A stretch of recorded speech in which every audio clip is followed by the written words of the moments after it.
Picture this. A high-ceilinged university hallway on a cold November morning. A man in gray coveralls pushes a mop bucket past rows of polished lockers. He is quiet. He keeps his head down. And 3 students in designer hoodies are watching him laughing. They do not see a person. They see a uniform. They see someone they believe is beneath them. They have no idea they are looking at a man who once led 48 Navy SEALs through a 12-day combat operation in pitch black. Mountains, thousands of miles from home, Doc. This is the story of Marcus Webb. And by the end of it, you may never look at another person the same way again. Drop your city and state in the comments. Let's see how far this story reaches. And if you respect the brave men and women who serve, make sure you're following for more powerful military stories. Ridgecroft University sits on a green hill in Western Virginia.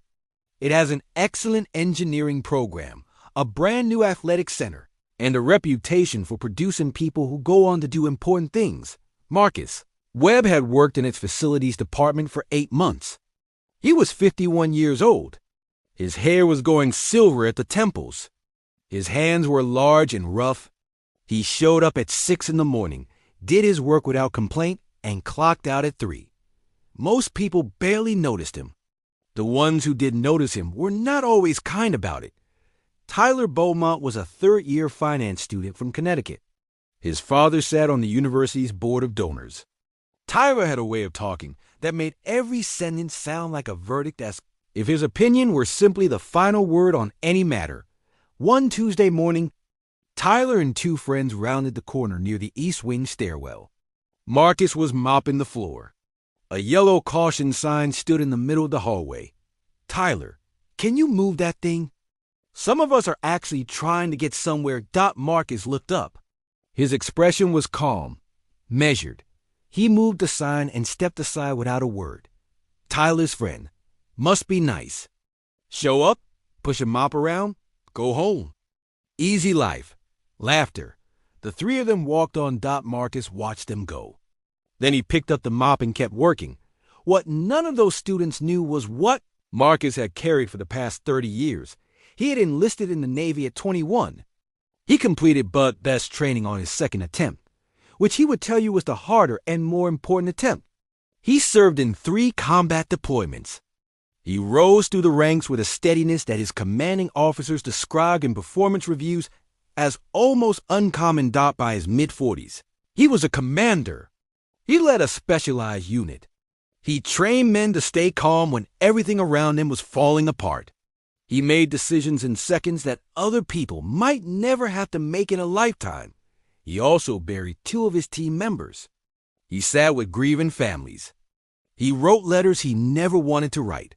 When he retired, he did not want fanfare. He did not want a second career in consulting or security contracting. He wanted something ordinary, something that let him be present in a world that moved at a human pace. He took the facilities job because he liked physical work. He liked the quiet of early mornings in empty buildings. He liked feeling useful in a way that was simple and visible. He had not told anyone at the university about his service.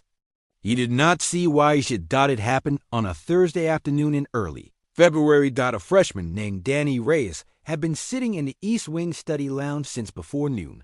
She was a first-generation college student, the first in her family from El Paso to attend a university like this one. She was also, on that particular afternoon, quietly having one of the worst days of her semester. She had failed her midterm.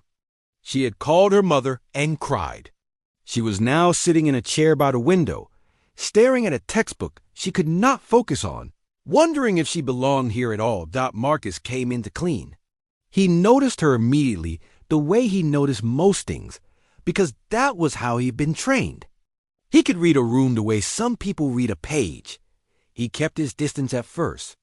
But when he walked past her table to empty the trash, she looked up. "Danny, sorry, I can move. Marcus, you're fine where you are." Tough day? She did not know why she told him. Maybe it was because he was not one of her professors, or her classmates, or her advisor. Maybe it was because he asked without any weight behind the question. "Danny, I think." I might not be smart enough to be here. Marcus set down the trash bag. He pulled out a chair across from her and sat down, which was not something she expected. Marcus, I once had a young man in my unit, brilliant kid, scored higher on every assessment than anyone in his class. 3 weeks into his first real deployment, he sat down on the ground and told me he did not think he was built for it. I asked him what proof he had of that. He could not give me an answer. You want to know what happened to him? Danny, what happened? Marcus, he finished that deployment. And the next one. And he went on to do things that most people will never know about, because that is the nature of the work. The thought that you are not enough is not evidence. It is just fear wearing a suit. Danny stared at him. Danny, what kind of unit? Marcus paused. Then quietly he told her, not everything, but enough. Her eyes went wide. The following week, the university hosted its annual Veterans Recognition Ceremony in the main hall. Tyler Beaumont was there because his father had donated money toward the event. He was standing near the back, half listening, checking his phone, when the provost introduced the guest of honor. Tyler looked up. On the stage, in a dark suit with a row of service medals that caught the light, was Marcus Webb. The provost spoke for several minutes. She described a career that had spanned 3 decades. She named operations Tyler had vaguely heard of in the news years ago without ever knowing the people involved. She described the unit Marcus had commanded. She described the men who were alive today because of decisions he had made. And then Marcus stood at the podium.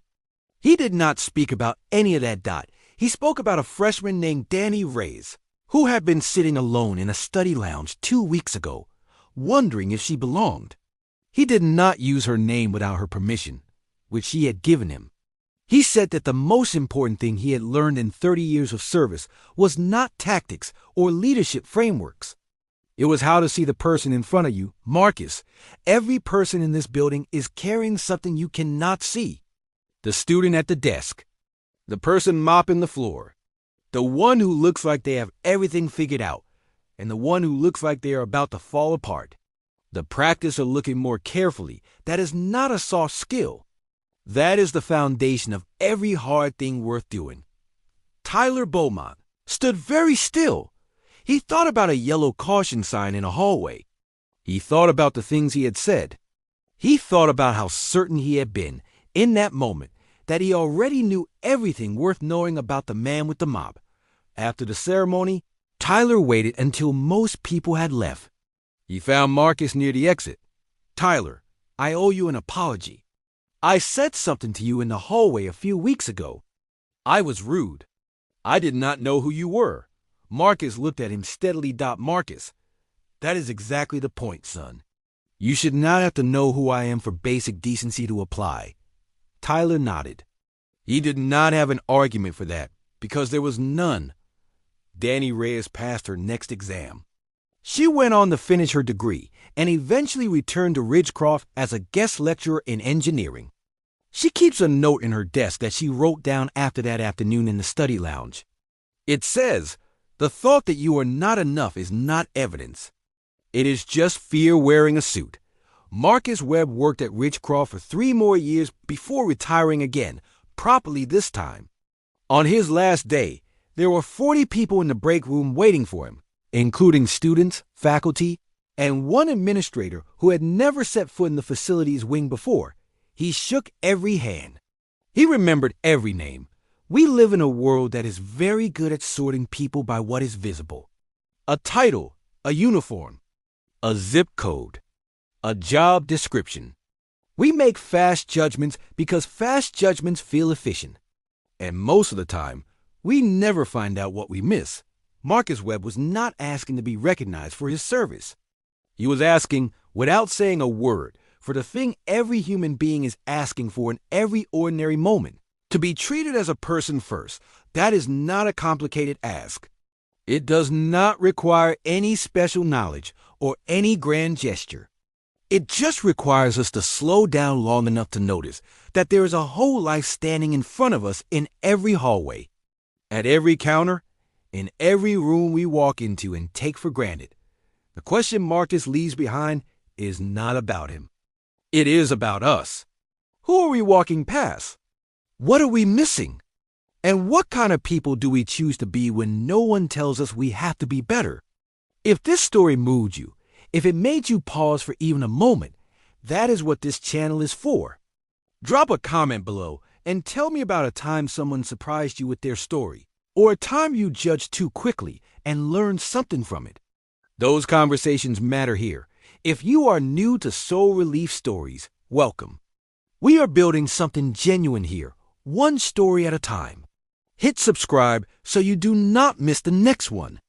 And if this story reminded you of someone, share it with them. Sometimes the right story finds someone exactly when they need it. Take care of yourselves, and take care of the people around you.